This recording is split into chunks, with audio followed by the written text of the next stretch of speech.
ফিঙ্কি দিয়ে যখন চলে আসলো, এমন সময় ওই সাহাবী বলল, মহিলারে নাপাক রক্ত, তুমি পাপিষ্ট মহিলা, তুমি এমন নারী, তোমার রক্ত তো নাপাক হয়ে গিয়েছে, তোমার নাপাক রক্তটা আমার শরীরে লাগার পরে আমার শরীরটা অপবিত্র হয়ে গেল। এই কথা একজন সাহাবী বলতেছে। এইটা বলার সঙ্গে সঙ্গে আল্লাহর নবী টের পেয়ে গেলেন। বিশ্বনবীজি বলল, সাহাবীরে এই মন্তব্য করিও না, আর এতক্ষণ যা বলেছ আর বলো না। তার কারণ হলো, এই মহিলা যেই দিন প্রথম দিন আমার কাছে এসেছিল, আমি যখন ফেরা দিলাম, এই মহিলা আজ পর্যন্ত জায়নামাজ বিছায়া মালিকের কাছে সব সময় মুনাজাত করেছে। জায়নামাজ বিছায়া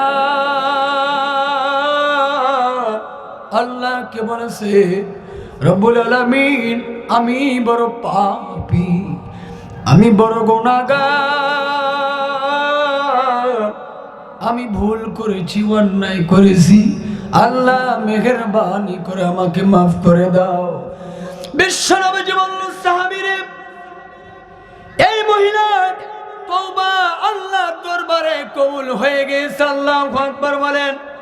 শুধু কবুল হয় নাই, এই মহিলা এত পরিমাণ কান্না করেছে, তার তওবা কবুল করে নিয়ে আল্লাহ রাব্বুল আলামিন তাকে জান্নাতের মেহমান বানায় দিয়েছে। আল্লাহু আকবার। বিশ্বনবী জনাব মুহাম্মদুর রাসূলুল্লাহ সাল্লাল্লাহু আলাইহি ওয়াসাল্লাম, আল্লাহর নবীর কাছে একজন মহিলা আসলেন। ইয়া রাসূলুল্লাহ, ও আল্লাহর নবী, আমি অন্যায় করেছি, আমি ভুল করেছি, ওগো নবীজি, মেহেরবানি করে আপনি আমাকে ক্ষমা করে দেন। আমি জিনা করেছি, আমি বুঝতে পেরেছি ইয়া রাসূলুল্লাহ, ইয়া হাবিবাল্লাহ, যেই গুনাহ করেছি আল্লাহর আদালতে আমি জিনার কাঠগড়ায় উঠতে চাই না। ওগো আল্লাহর নবী, মেহেরবানি করে আপনি আমাকে মাফ করে দেন। সুবহানাল্লাহ।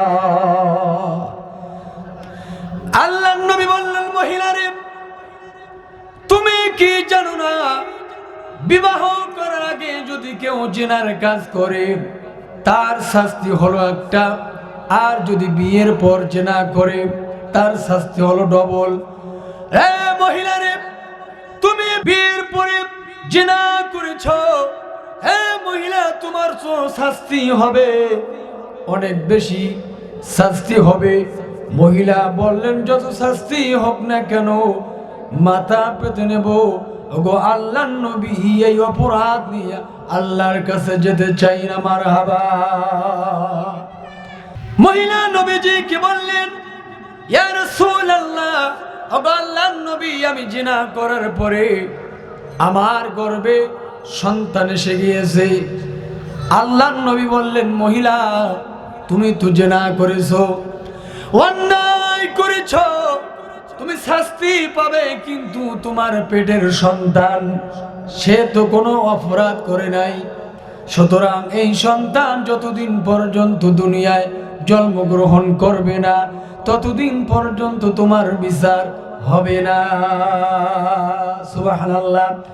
নেতাকার কয়, ওয়ামা আরসালনাকা ইল্লা রাহমাতাল লিল আলামিন। আল্লাহু আকবার বলেন। বিশ্বনবী হলেন যেমন নেতা।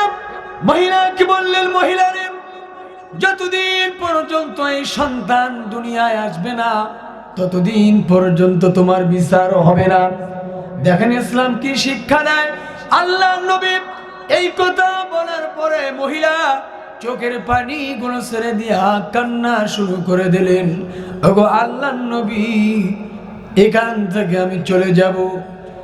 আমি যদি দুনিয়া থেকে বিদায় হয়ে যাই, আমার শাস্তি যদি আমি দুনিয়াতে আমাকে দেওয়া না হয়, এই অবস্থায় যদি আমি পৃথিবী ছেড়ে বিদায় হয়ে যাই, আল্লাহর দরবারে কি জবাব দেব নবী গো, মেহেরবানি করে আপনি আমাকে শাস্তি দেন। নবীজি বলল, মহিলা তুমি চলে যাও। সন্তান দুনিয়াতে যতদিন জন্মগ্রহণ করবে না ততদিন পর্যন্ত তোমার বিচার হবে না।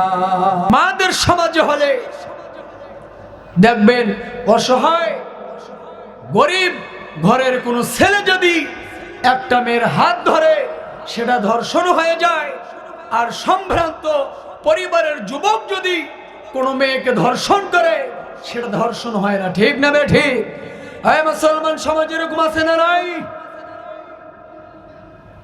এই কোরআনকে যদি আমরা পার্লামেন্ট পর্যন্ত নিয়ে যেতে পারি, রান্নাঘর থেকে বঙ্গভবন পর্যন্ত, মুসলমান রূপসা থেকে পাতুলিয়া, সুন্দরবন থেকে বান্দরবন পর্যন্ত, মুসলমান বাংলাদেশে তাওহীদ জনতার মাঝে ধর্ষককে খুঁজে পাওয়া যাবে না। কথা বলেন ঠিক না ঠিক? কিন্তু কোরআনের আইন যদি বাস্তবায়ন না হয় তাহলে কখনো কোনোদিন ধর্ষক এই পৃথিবী থেকে বিদায় হবে না। মহিলা চলে গেল, যাওয়ার পরে মহিলা তিনি চিন্তা করলেন, আসমানের মালিক জমিনের মালিক আল্লাহকে বললেন, রব্বুল আলামিন, আল্লাহ এই সন্তান জন্ম পৃথিবীতে যতদিন পর্যন্ত আসবে না ততদিন পর্যন্ত আমার মৃত্যু করায়ও না। আল্লাহু আকবার বলেন। মহিলার কেমন তামান্না! মহিলা অপরাধ করার পরে বুঝতে পেরেছে, আমার মা বোনেরা যারা আসছেন প্যান্ডেলে, মায়েরা, আমার বোনেরা, কান লাগান, আপনার স্বামী যতক্ষণ পর্যন্ত অনুমতি দেবে না বাইরে যাওয়ার, অনুমতি না দেওয়া পর্যন্ত বাড়ির বাইরে যাওয়া যাবে না। ঠিক না ঠিক? আমার মায়েরা, আল্লাহর বান্দী সন্তান যখন প্রসব হলো, ও মুসলমান, কলিজার টুকরা সন্তানকে কোলে করে নিয়া আল্লাহর বান্দী ওই সন্তানকে নিয়া বিশ্ব নবীজির কাছে চলে গেলেন।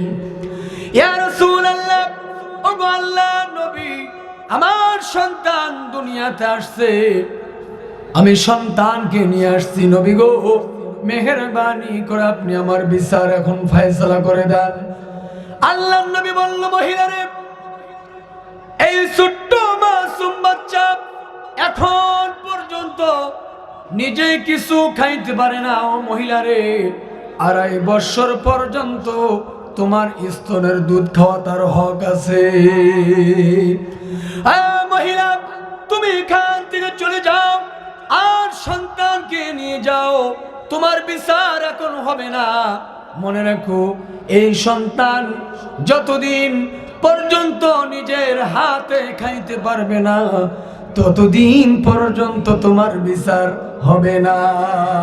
সুবহানাল্লাহ। দেখেন, নবী নেতা কারে কয়? আর আমাদের সমাজে এমনও নেতা আছে, একটা কম্বলের নিরাপদ থাকে না। ঠিক না ঠিক? বিধবা অসহায় মহিলা রাতের আধারে বিচার দেওয়ার জন্য চেয়ারম্যানের কাছে গিয়েছে। বাংলার জমিনে এমন ইতিহাস আছে, ওই বিধবা মহিলা ধর্ষণ হয়েছে, রেকর্ড আছে না নেই? কোরআনের জ্ঞানের অভাব। কিসের অভাব? কোরআন যদি শিখতো, জানতো, এর দ্বারা কখনো এরকম অন্যায় কাজ হতে পারে? সন্তান যখন চলে আসলো, এবার নবীজি মহিলাকে বলল, মহিলারে, 2.5 বছর পর্যন্ত এই ছোট্ট সন্তানটা স্তনের দুধ খাবে।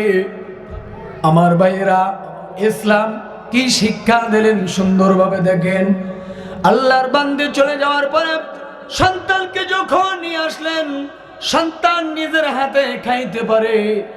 আল্লাহর নবী বলল, ও মহিলারে, তুমি চলে আসছো। আল্লাহ নবীর সামনে বললেন, ইয়া রাসূলুল্লাহ, ইয়া হাবিবাল্লাহ, ওগো আল্লাহর নবী, আপনি আমার বিচার করেন। মহিলা চলে আসলেন। আল্লাহর নবী বলল, সাহাবীরা, তোমরা মহিলাকে বুক পর্যন্ত গর্তের মধ্যে পুঁতে রাখো। সকল সাহাবে ইকরামদেরকে বলে দেওয়া হলো। এবার চতুর্দিক দিয়া মহিলাকে ঘিরে নিয়ে সাহাবা ইকরামেরা পাথর নিক্ষেপ করতেছে মহিলার দিকে। মহিলার মাথার মধ্যে পাথর লাগতেছে। পাথর মারতে মারতে মহিলার মাথা ফেটে ফিনকি দিয়া রক্তগুলো যখন বের হচ্ছে, আমার মায়েরা, আমার বোনেরা, স্বামী যদি অনুমতি না দেয় বাইরে যাওয়া যাবে না, স্বামীকে রেখে ধোকা দেওয়া যাবে না। অনেক মহিলা আছে স্বামী রেখে পরকিয়া করে, এমন নজির বাংলার জমিনে আছে না নাই? আমার ভাইয়েরা, আল্লাহর বান্দে, সেইখানে সাহাবা ইকরামেরা পাথর মারতেছে।